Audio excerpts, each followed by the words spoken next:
Assalamualaikum warahmatullahi wabarakatuh. Apa kabar semuanya? Baik ya, alhamdulillah. Perkenalkan, nama saya Muhammad Zazuli dari IAIN Kudus. Di sini saya sebagai guru praktikan yang akan mengajar kalian pada mata pelajaran IPS.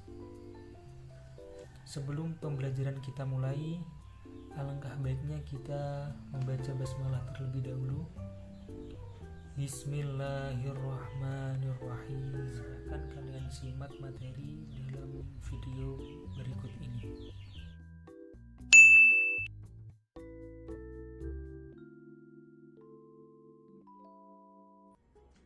Pernahkah kalian mendengar istilah sumber daya alam?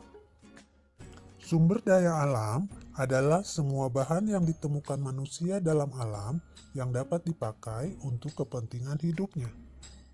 Bahan tersebut dapat berupa benda mati maupun benda hidup yang berada di bumi dan dapat dimanfaatkan untuk memenuhi kebutuhan hidup manusia.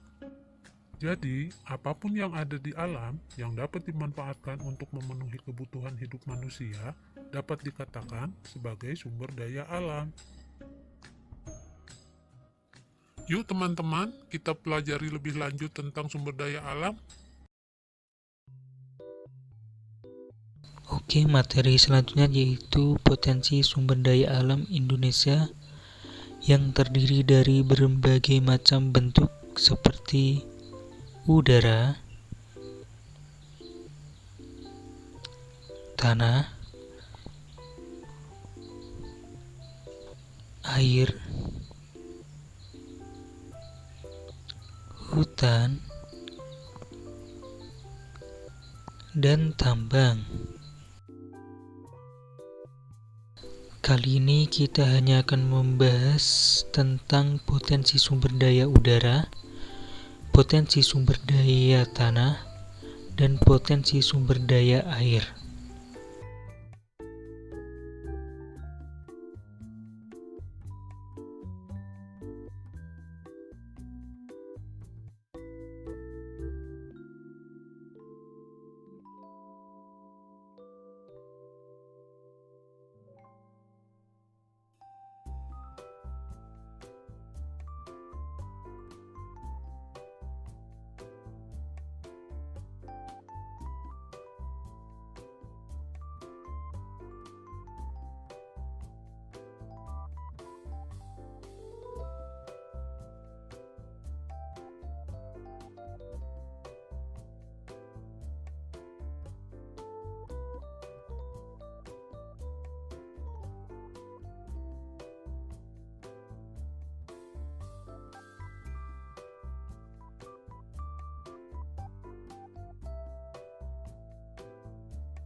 Kita lanjut yang kedua, yaitu potensi sumber daya tanah Indonesia. Nah, tanah merupakan lapisan paling atas permukaan bumi dan berasal dari pelapukan atau penghancuran batuan serta bahan-bahan organik yang telah bercampur dengan batuan lapuk tersebut, begitu ya. Nah, terbentuknya tanah dipengaruhi oleh 5 hal atau 5 faktor. Faktor yang pertama adalah batuan induk. Nah, batuan induk ini merupakan unsur utama pembentuk tanah. Bisa kita sebut sebagai bakal terbentuknya tanah, begitu ya, asal dari tanah tersebut.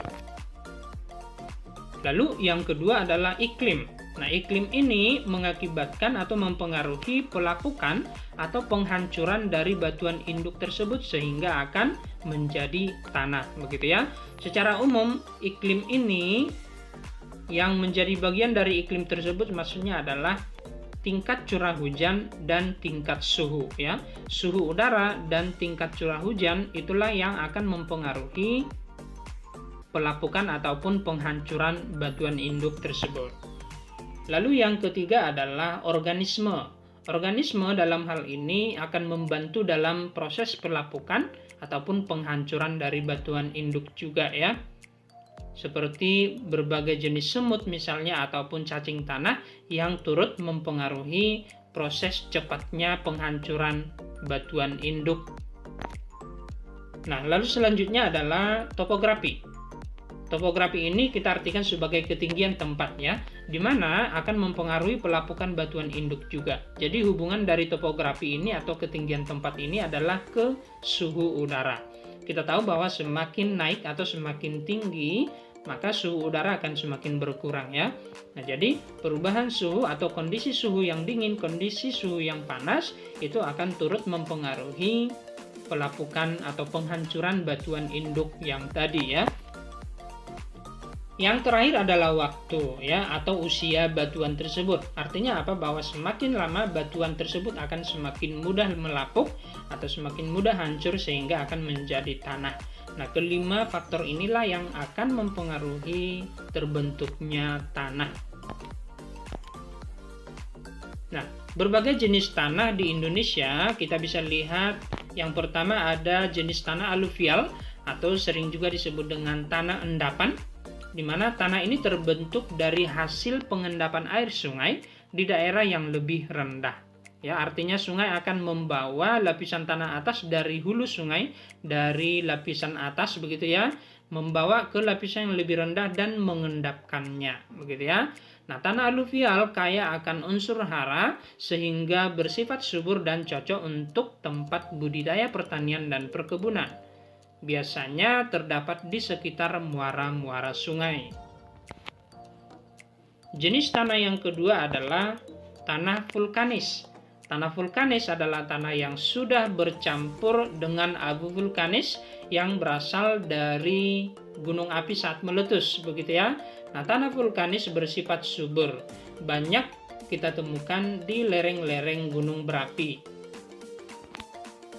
Yang ketiga adalah tanah organosol, sering juga kita sebut sebagai tanah gambut. Nah, tanah organosol terbentuk dari bahan-bahan organik di rawa-rawa. Tanah gambut ini bersifat tidak subur ya, dan terdapat di rawa-rawa seperti rawa-rawa Sumatera, Kalimantan, dan Papua. Tanah organosol bersifat asam begitu ya, kadar keasamannya relatif tinggi ya. Selanjutnya adalah tanah litosol. Tanah litosol adalah tanah berbatu yang masih keras karena belum melapuk dengan sempurna ya. Masih mengandung berbagai jenis batuan yang telah bercampur dengan tanah tentunya, dan batuan tersebut, tanah tersebut secara umum belum melapuk secara sempurna. Nah, tanah litosol belum layak sebagai budidaya pertanian karena akar tanaman akan sulit menembus tanah dan sulit mencari unsur hara di dalam tanah. Tanah litosol terdapat di lereng-lereng pegunungan ya. Nah, berikut merupakan gambar dari tanah aluvial yang subur tadi ya, tanah gambut atau tanah organosol yang tidak subur, kemudian ada tanah vulkanis yang subur, dan ada tanah litosol yang masih kasar dan berbatu. Jenis tanah yang kelima adalah tanah grumosol. Tanah grumosol terbentuk dari batuan kapur dan batuan gunung api. Tanah grumosol bersifat basa ya, dan kurang subur tentunya, namun masih dapat ditanami pohon jati, palawija, dan karet. Tetapi budidaya pertanian secara umum termasuk padi, terutama padi ya, tidak dapat berkembang pada tanah grumosol ya. Tanah grumosol sendiri terdapat di Jawa Tengah, Jawa Timur, dan Nusa Tenggara Timur. Jenis tanah yang keenam adalah tanah fotzolit. Tanah fotzolit terbentuk di daerah yang curah hujannya tinggi dan suhu udaranya yang rendah. Sekali lagi, tanah fotzolit dipengaruhi oleh curah hujan yang tinggi dan suhu udara yang rendah. Tanah fotzolit bersifat subur ya, dan terdapat di pegunungan yang curah hujannya tinggi ya. Di daerah pegunungan sifatnya kan tinggi ya, Sehingga saya katakan tadi di awal bahwa semakin tinggi suhunya semakin rendah, begitu ya. Jadi sekali lagi, Fort Jolly ini dipengaruhi curah hujan yang tinggi dan suhu yang rendah. Terdapat di pegunungan yang curah hujannya tinggi. Jenis tanah yang ketujuh adalah tanah laterit. Tanah laterit adalah tanah yang telah tercuci air hujan sehingga unsur hara telah hilang terbawa oleh air hujan tersebut, begitu ya.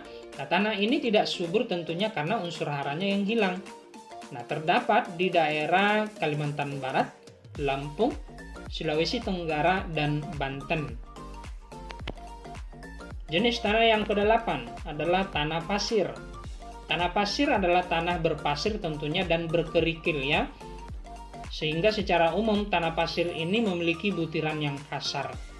Tanah pasir bersifat tidak subur dan terdapat di pantai barat Sumatera ya, Sulawesi dan Jawa Timur. Berikut merupakan gambar dari tanah grumosol, lalu tanah laterit, tanah Fort Jolly dan tanah pasir. Yang ke-9 adalah tanah mergel. Nah, tanah mergel terbentuk dari hasil percampuran kapur, pasir, dan tanah liat. Tanah mergel ini tergolong tanah yang subur dan bisa kita jumpai di daerah Jawa Timur dan Nusa Tenggara. Yang ke-10 adalah tanah Mediteran. Tanah Mediteran ini sering juga kita sebut sebagai tanah kapur ya, di mana terbentuk dari batuan kapur dan batuan sedimen. Batuan sedimen artinya batuan endapan ya. Batuan yang terbentuk dari hasil pengendapan, misalnya pengendapan sungai ya. Partikel-partikel dari sungai akan diendapkan dan mengeras, membatu begitu ya. Batuan sedimen ini akan melapuk kembali dan bercampur dengan batuan kapur sehingga akan membentuk tanah Mediteran begitu ya. Tanah ini bersifat tidak subur dan bisa kita jumpai di daerah Jawa Tengah, Jawa Timur, Nusa Tenggara, dan Maluku. Yang terakhir adalah tanah humus. Tanah humus terbentuk dari daun-daun tumbuhan yang membusuk.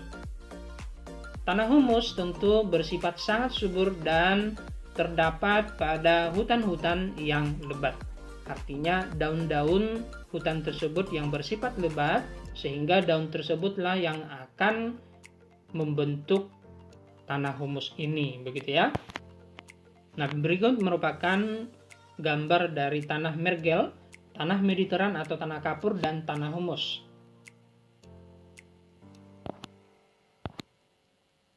Nah, suatu tanah dikatakan subur apabila memenuhi 3 syarat. Yang pertama, banyak mengandung unsur hara. Nah, unsur hara inilah yang akan berguna atau yang akan digunakan oleh berbagai jenis tumbuhan untuk berkembang dengan baik. Lalu syarat yang kedua, mengandung air yang cukup untuk dapat melarutkan unsur hara sehingga mampu diserap oleh tumbuhan. Syarat yang ketiga, bahwa struktur tanahnya bersifat baik. Artinya struktur tanahnya, susunan tanahnya tidak terlalu padat dan tidak terlalu renggang. Atau istilah lainnya, struktur tanah yang gembur seperti itu ya. Nah, lalu apa-apa saja pemanfaatan sumber daya tanah di Indonesia? Pemanfaatan yang pertama adalah sebagai penyedia unsur hara bagi tumbuhan, sehingga dijadikan sebagai tempat budidaya pertanian, budidaya perkebunan, dan pengembangan ataupun pelestarian hutan ya. Lalu pemanfaatan yang kedua sebagai penyedia makanan ya, penyedia makanan bagi biota tanah, yaitu tumbuhan dan organisme lainnya, sehingga tumbuhan dan organisme lain dapat bertahan hidup pada tanah tersebut. Pemanfaatan yang ketiga sebagai habitat berbagai jenis hewan dan tempat berbagai kegiatan manusia dalam kehidupan sehari-hari, termasuk tempat tinggal manusia secara umum didirikan di atas tanah, begitu ya. Kemudian pemanfaatan yang keempat yaitu sebagai penyerap dan penyimpan air. Nah, jadi air yang akan diserap oleh tanah akan menjadi air tanah, begitu ya. Air tanah inilah yang kemudian dipergunakan oleh penduduk, khususnya penduduk Indonesia.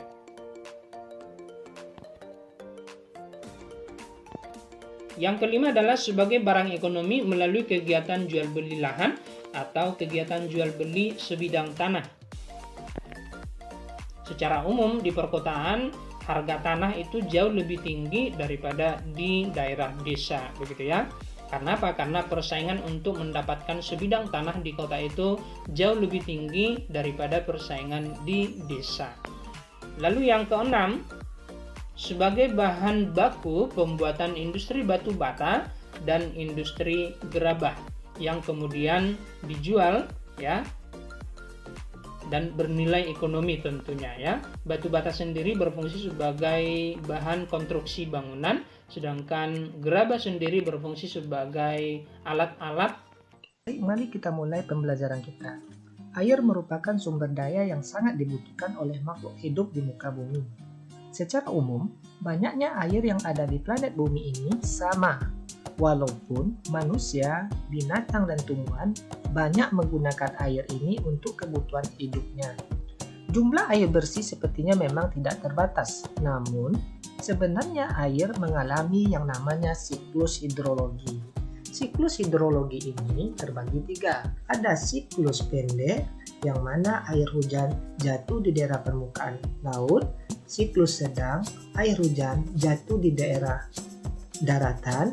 Yang ketiga ada siklus panjang, air hujan jatuh berupa es atau kristal atau salju di daerah pegunungan. Air sebagai sumber daya alam terbagi dalam beberapa bentuk. Yang pertama ada bentuknya berupa air hujan.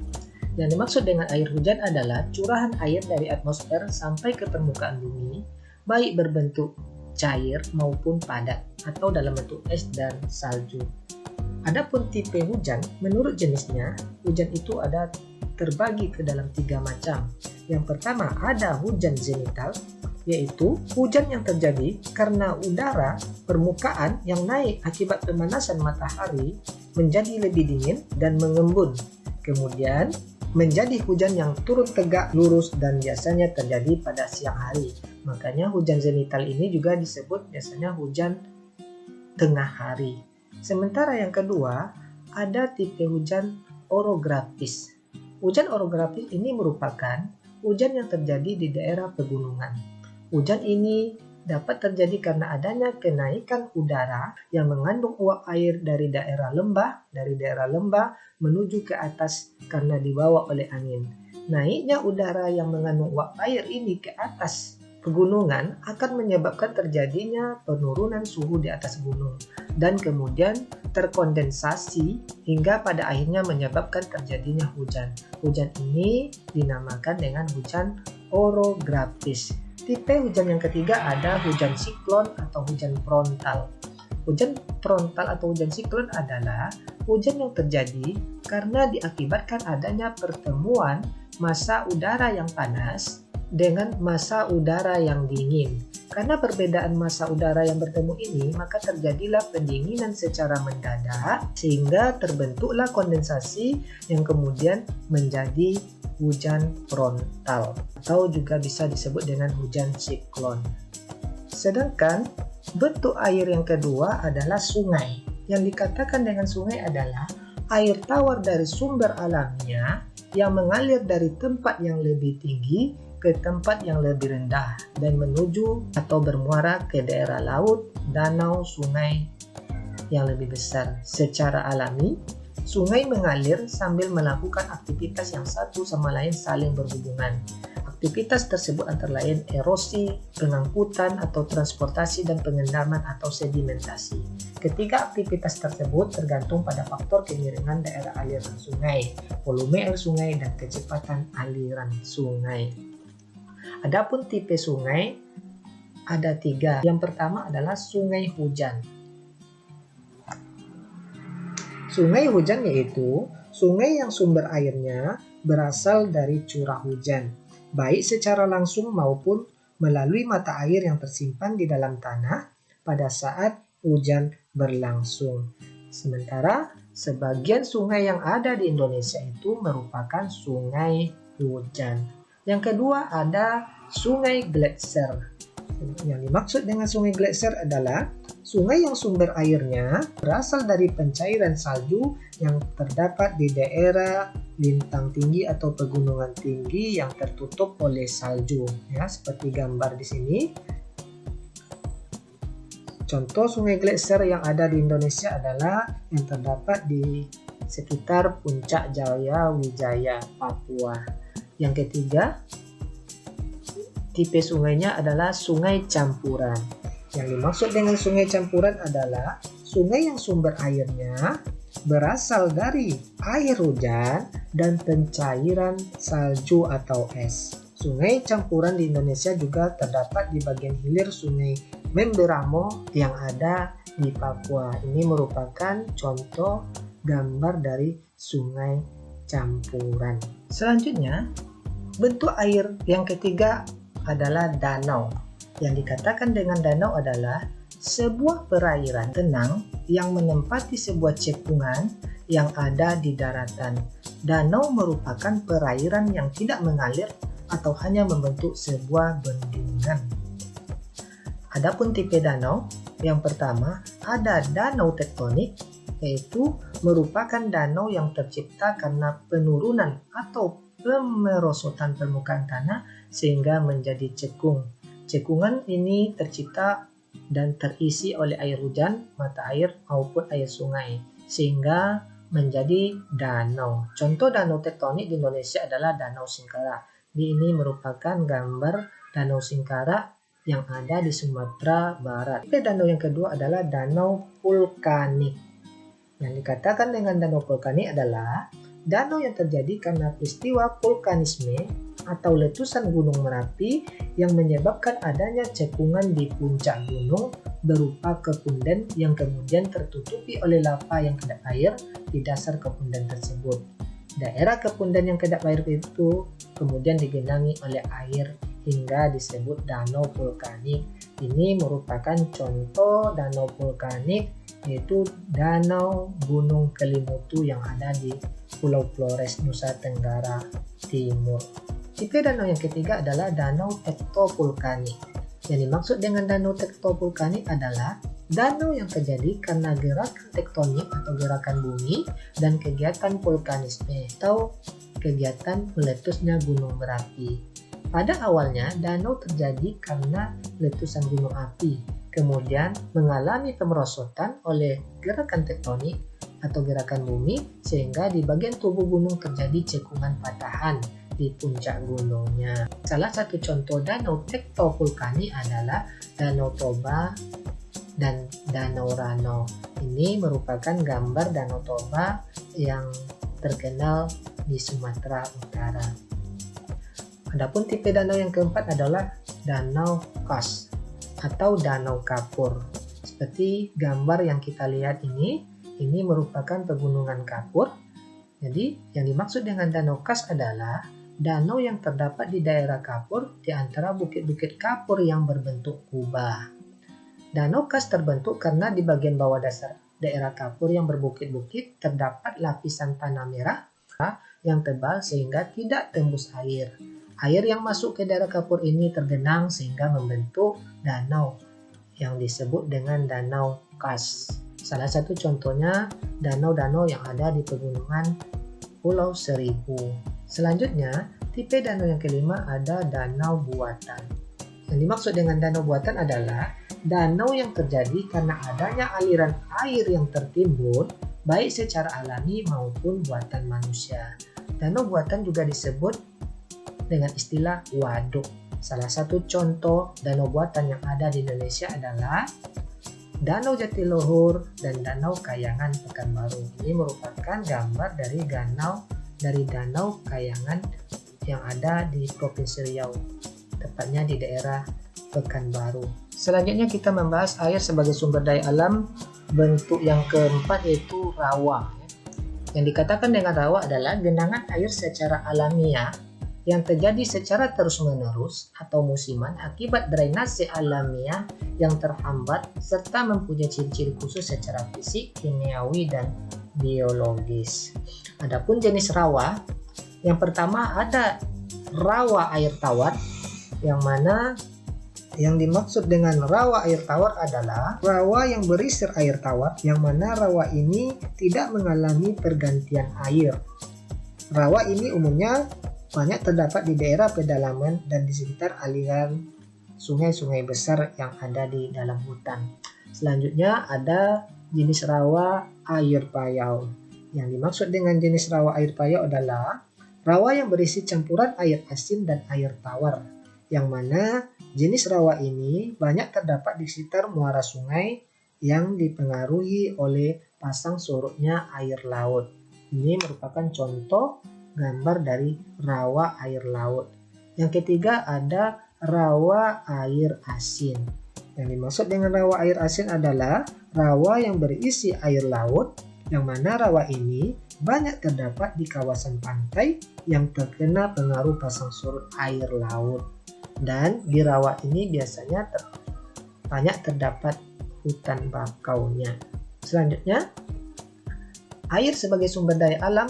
Bentuk yang kelima yaitu air tanah.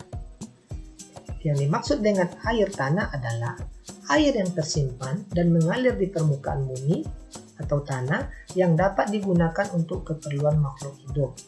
Air jenis ini sangat berguna untuk ketersediaan cadangan air di muka bumi, di mana air merupakan salah satu hal yang paling penting bagi kelangsungan hidup semua makhluk hidup di muka bumi.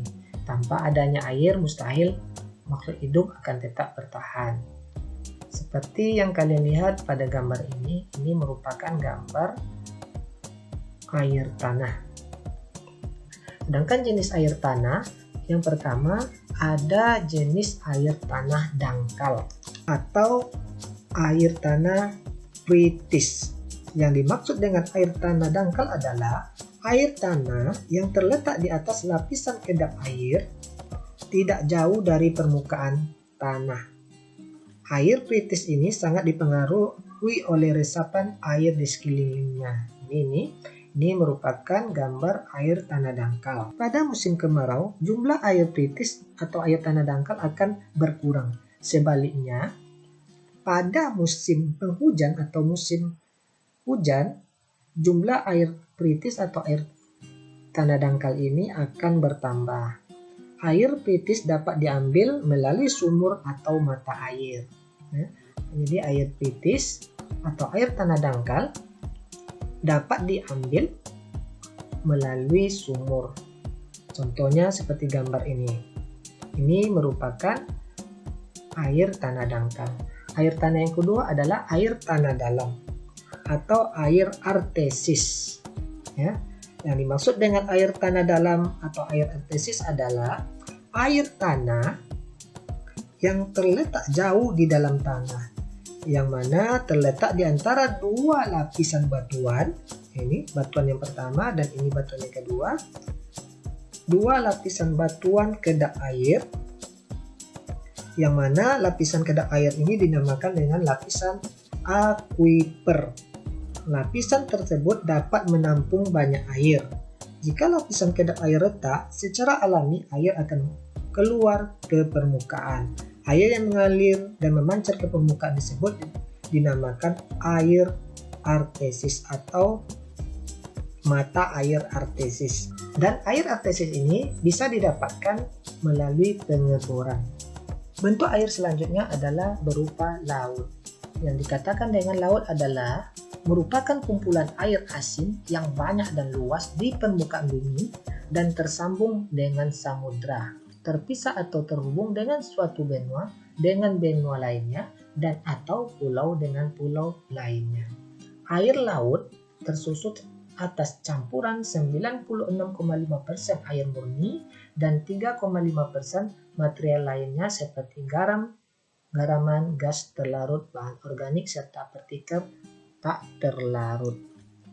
Jenis laut, berdasarkan terjadinya, laut itu terbagi kepada laut transgresi.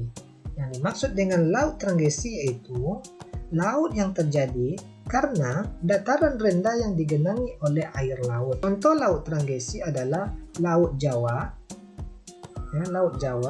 Laut Arafuru, dan Laut Cina Selatan. Ini merupakan laut transgresi, yang mana terbentuk karena naiknya permukaan air laut sehingga mengakibatkan daratan tergenang. Jenis laut yang kedua adalah laut ingresi. Laut yang terjadi karena dasar laut mengalami penurunan akibat proses tektonik, sehingga laut tersebut semakin dalam. Contohnya adalah Laut Banda. Ya. Sedangkan jenis laut yang ketiga berdasarkan terjadinya adalah laut regresi. Yang dikatakan dengan laut regresi adalah laut yang terjadi karena proses penyempitan akibat proses sedimentasi daratan. Salah satu contoh dari laut regresi adalah Laut Bering, atau ini juga bisa disebut dengan Selat Bering, ya, dan Laut Tengah. Gimana anak-anak, sudah bisa memahami? Semoga saja kalian sudah bisa memahami materi tersebut. Sekian video pembelajaran dari saya. Wassalamualaikum warahmatullahi wabarakatuh.